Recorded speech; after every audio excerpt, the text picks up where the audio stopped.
Hello students, আলো দেশের চ্যানেলে তোমাদের স্বাগত। আজকে আমরা মাধ্যমিক অভিযোজন চ্যাপ্টারের অভিব্যক্তি ও অভিযোজন চ্যাপ্টারের শেষ পর্যায়ে চলে এসেছি।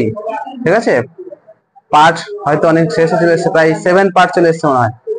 আর আজকে আমরা আলোচনা করব মৌমাছি নৃত্য সম্পর্কে। মৌমাছির নৃত্যের মাধ্যমে কিভাবে খাবার সন্ধান পেলে তারা নৃত্যের মাধ্যমে বোঝায় যে কাছে খাবার রয়েছে না দূরে খাবার রয়েছে, এবং কারা এই নৃত্য করে সেই সম্পর্কে। ঠিক আছে, আগের ক্লাসে আমরা আলোচনা করেছি উটের জল সহনের ক্ষমতা এবং বেশি পটকার গুরুত্ব, সুন্দরী গাছের লবণ সহনের ক্ষমতা, অভিযোজন। তারপরে আজকে চলে এসেছি আমরা মৌমাছি নৃত্যে, এবং তারপরে চলে যাব শিম্পাঞ্জির আচরণগত অভিযোজন। ঠিক আছে, এই কোশ্চেনটা তোমাদেরকে অবশ্যই লিখতে হবে। আগে কোশ্চেনটা লিখো, তারপরে আমি বলছি। না হলে ঠিক আছে, আমি আগে ব্যাপারটা আলোচনা করে দেই যে মৌচাকে কি থাকে। খাদ্য সন্ধান করার জন্য দুই ধরনের শ্রমিক মৌমাছি থাকে খাদ্যের ডিপার্টমেন্ট সামলাবার জন্য। বুঝতে পারছো, খাদ্যের ডিপার্টমেন্ট সামলানোর জন্য দুই ধরনের শ্রমিক মৌমাছি আছে। একটাকে বলা হয় স্কাউট শ্রমিক বা সন্ধানকারী শ্রমিক মৌমাছি, খাদ্য সন্ধানকারী, যেনাদের মানে কাজ হবে কি যে আশেপাশে কোন কোন স্থানে কি আছে, কোনো খাবার আছে নাকি না তার সন্ধান করে বেড়ানো। যদি খাবার সন্ধান পেয়ে যায় তাহলে মৌচাকের সামনে এসে নৃত্য করবে। ঠিক আছে, যদি নৃত্যটা হয় বৃত্তাকার তাহলে খাবার সন্ধান রয়েছে 25 থেকে 75 মিটারের কাছাকাছি অঞ্চলে। ঠিক আছে, এবং যদি খাবার কি হয় দূরে সন্ধান পাওয়া যায় তাহলে তারা নৃত্য করবে বাংলা 4 এবং ইংরেজি 8 অক্ষরের মতো, যেটা সাহায্যে বুঝতে পারবে বাকি মৌমাছিরা যে এই খাবারটা 50 থেকে 75 মিটার দূরে আছে। ঠিক আছে, 50 থেকে 75 মিটার দূরে আছে, এবং এই যে নৃত্যটা বাংলা 4 এবং ইংরেজি 8 অক্ষরের মতো, একে বলা হয় ওয়াগল নৃত্য।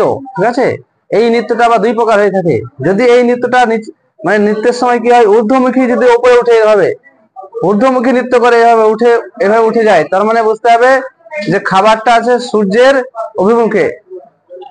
ঠিক আছে, মানে সূর্য যেদিকে আছে সেই দিকেই। আর যদি নিচের দিকে চলে আসে, নিচের দিকে প্রবাহ আসে, বেশিরভাগই নিচের দিকে চলে আসে, তার মানে বুঝতে হবে যে খাবারের সূর্যের বিপরীত দিকে রয়েছে। যদি এদিকে সূর্য থাকে উঠে, তাহলে সূর্যের বিপরীত দিকে খাবার। আর যদি সূর্য ওইদিকে, আর যদি নৃত্যটা ঊর্ধ্বমুখী ছিল তার মানে কি এদিকে সূর্য উঠেছে, তার মানে এইদিকেই খাবার আছে। বুঝতে পারছো, সূর্যের অভিমুখে। এভাবে ওরা খাবারের সন্ধান বোঝায়। এবং দ্বিতীয় প্রকার যে মৌমাছি সেটা হচ্ছে খাদ্য সংগ্রাহক বা ফোরেজার মৌমাছি। এদের কাজ হবে ওদের পিছু পিছু গিয়ে সেই খাবারের সন্ধানের যে এলাকায় ছিল সেখানে গিয়ে সেখানকার খাবার সন্ধান করে, সেখানকার সংগ্রহ করে, খাবার মধুরস সংগ্রহ করে এনে মৌচাকে এনে পৌঁছানো। এটা লিখতে হবে তাহলে। ঠিক আছে, কোয়েশ্চেনটা আমি লিখে দিয়েছি, উত্তরটা এভাবে লিখো যে মৌচাকে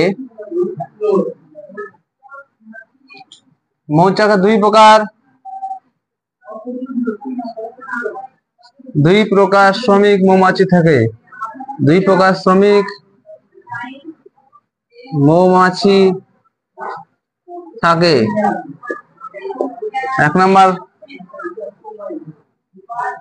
নম্বর না দিয়ে লিখো। একটি হলো স্কাউট বা খাদ্য সন্ধানকারী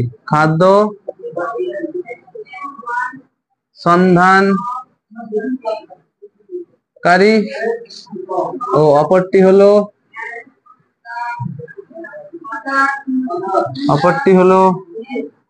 খাদ্য সংগ্রাহক। অপরটি হলো ফোরেজার বা খাদ্য সংগ্রাহক।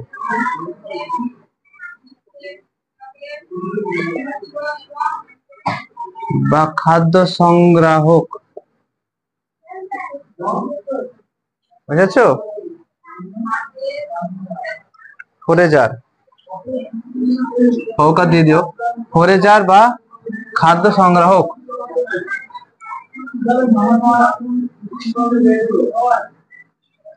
এবার লিখবা যে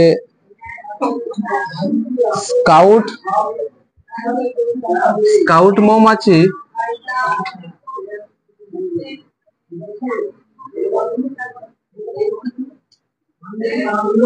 কোন স্থানের খাদ্য সন্ধান পেলে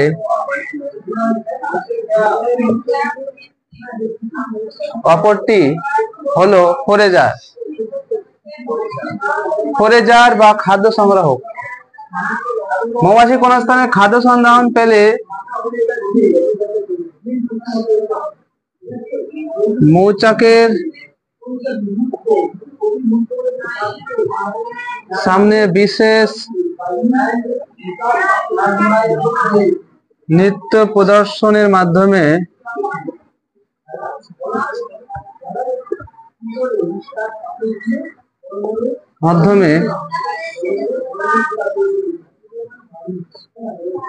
খাদ্যের উৎসের দিক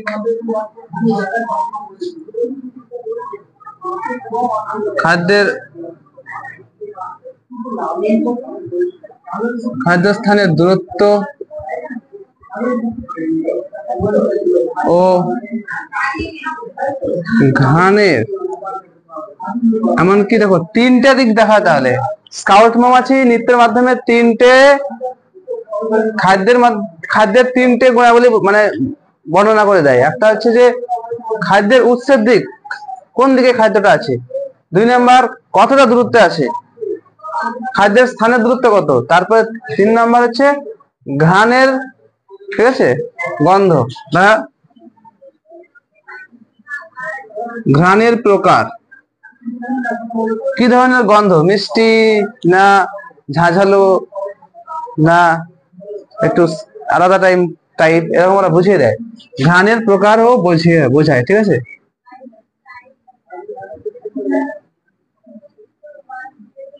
বোঝাতে সক্ষম।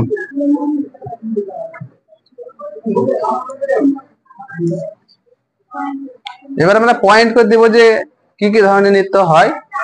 একটা হচ্ছে প্রথমে বৃত্তাকার নৃত্য, লিখো 1 নম্বর পয়েন্ট হচ্ছে বৃত্তাকার নৃত্য।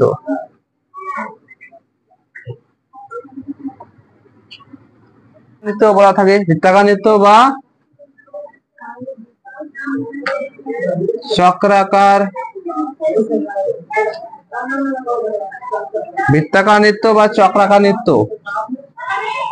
এই স্কাউট মৌমাছিরা কি করে, খাদ্যের উৎস যদি 50 থেকে 75 মিটারের মধ্যে থাকে তাহলে শ্রমিক সন্ধানী মৌমাছিরা বৃত্তাকার নৃত্য করে থাকে। কি লিখতে হবে, খাদ্যের উৎস যদি 50 থেকে 75 মিটার এর মধ্যে হয়ে থাকে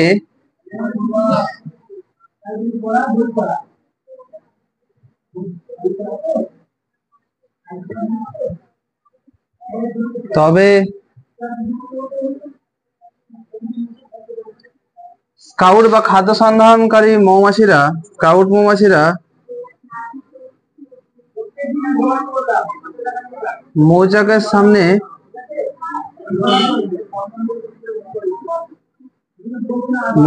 সামনে বৃত্তাকার নৃত্য প্রদর্শন করে।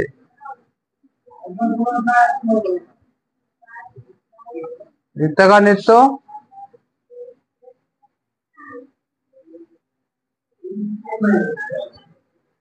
প্রদর্শন করে।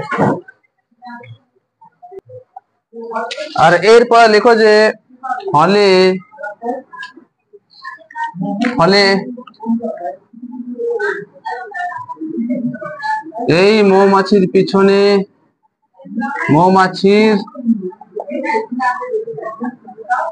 পিছন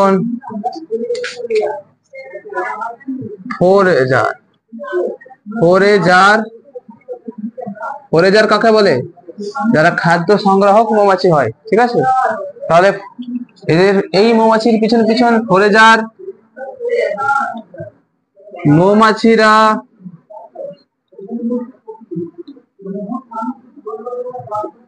একই নৃত্য প্রদর্শন করতে করতে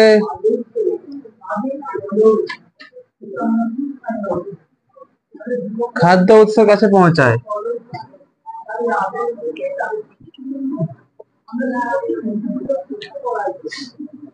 খাদ্য উৎসের কাছে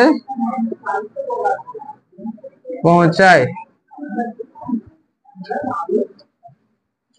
যদি বলা হয় একটা গুরুত্ব, তাহলে লিখতে পারো যে এটা কাছের খাদ্য সন্ধানের জন্য এই ধরনের নৃত্য দেখা যায়। কাছের খাদ্য, যেহেতু আমরা উল্লেখ করে দিয়েছি যে 50 থেকে 75 মিটার। আর একটা আছে যেটা ওয়াগাল নৃত্য, ওখানে একটু বেশি দূরত্ব হবে। 50 থেকে 75 মিটারের যদি বেশি অধিক হয় তাহলে তখন ওয়াগাল নৃত্য হয়ে যাবে। সে হতে পারে 100 মিটার, 200 মিটার হতে পারে, বুঝতে পারছো তো? 50 থেকে 75 মিটারের অধিক দূরত্ব যদি হয় তখন তাকে বলা হবে ওয়াগাল নৃত্য, যাদের নৃত্যের আকৃতি হবে বাংলার 4, ইংরেজির 8। ঠিক আছে, এবার সেটা লিখতে হবে। লেখা হয়েছে এগুলো।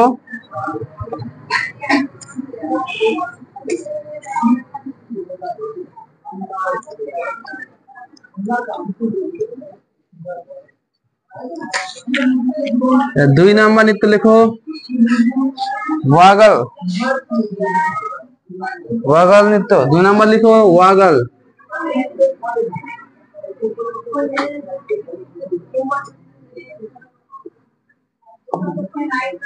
ওয়াগাল নৃত্য তো জানোই যে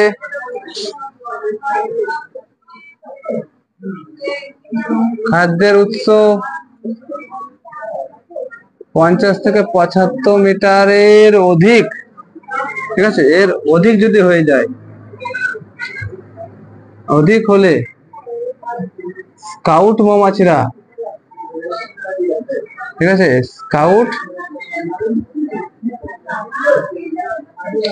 স্কাউট মৌমাছিরা মৌচাকের সামনে, ঠিক আছে,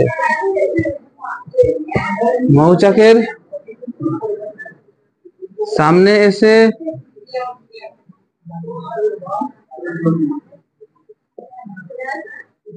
বাংলা 4 ও ইংরেজির 8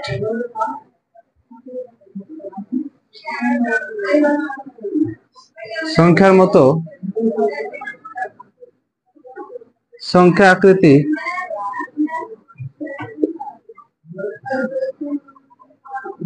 নৃত্য প্রদর্শন করে।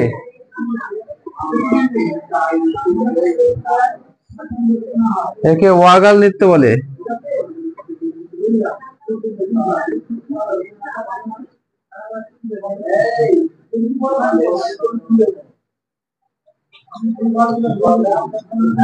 এই নৃত্যের আবার 2 ধরন থাকে।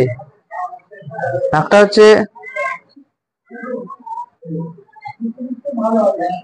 উপরের দিকে নৃত্য, মানে এই নৃত্যটা ঊর্ধ্বমুখী আর নিম্নমুখী।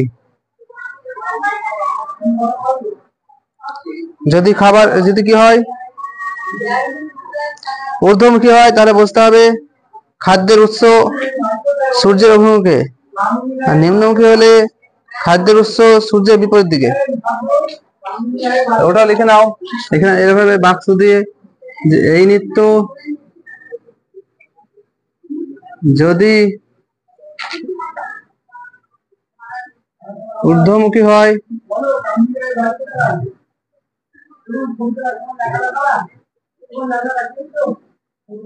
এই নৃত্য যদি ঊর্ধ্বমুখী হয় তাহলে খাদ্য উৎস সূর্যের অভিমুখে, সূর্যের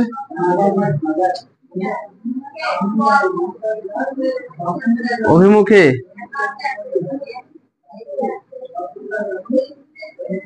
ও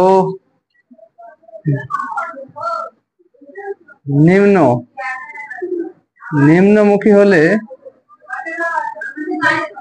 খাদ্য উৎস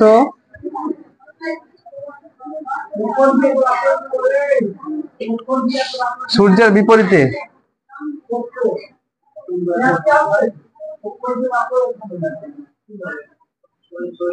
বিপরীত দিকে। আর একটা অ্যাঙ্গেল নিয়ে থাকে, বুঝতে পারছো তো, মানে কোণ নিয়ে। যদি দেখা যায় যে ডান দিকে 30 ডিগ্রি কোণে মৌমাছি নিচের অর্থ হলো যে চাকের ডান দিকে 30 ডিগ্রি কোণে খাবার উৎস অবস্থিত। এটা আলাদা ধরনের নৃত্য, মানে ডান দিকে যদি 30 ডিগ্রি কোণে নৃত্য করে তখন বুঝতে হবে যে চাকের ডান দিকে 30 ডিগ্রি কোণে খাবারের সন্ধান আছে। ওটা না লিখলে হবে, এটা দেখো। তাহলে আজকের মতো টাইম শেষ, এখান থেকে লেখা হলো। পরের দিন আমরা শিম্পাঞ্জির আচরণগত অভিযোজন লিখবো, ঠিক আছে? শিম্পাঞ্জি খুব ভাইটাল ইম্পর্টেন্ট।